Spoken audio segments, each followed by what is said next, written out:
اللہ تعالیٰ نے کس کے لیے مغفرت اور بڑا اجر تیار کر کے رکھا ہوا ہے؟ حقیقت یہ ہے کہ جو مرد اور عورتیں مسلمان ہیں، مومن ہیں، بندگی کرنے والے ہیں، سچے ہیں اور صبر کرنے والے ہیں، اللہ کے آگے جھک کر رہنے والے ہیں، خیرات کرنے والے ہیں اور روزے رکھنے والے ہیں اور اپنی شرمگاہوں کی حفاظت کرنے والے ہیں اور اللہ کو بہت زیادہ یاد کرنے والے ہیں، تو اللہ نے ان کے لیے ہی مغفرت اور بڑا اجر تیار کر کے رکھا ہوا ہے۔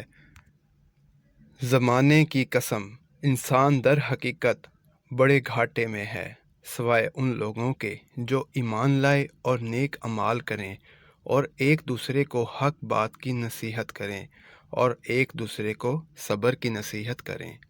سبحان اللہ۔ مزید احادیث واقعات سننے کے لیے ہمارے چینل کو سبسکرائب کریں اور بیل آئیکن کا بٹن ضرور پریس کریں۔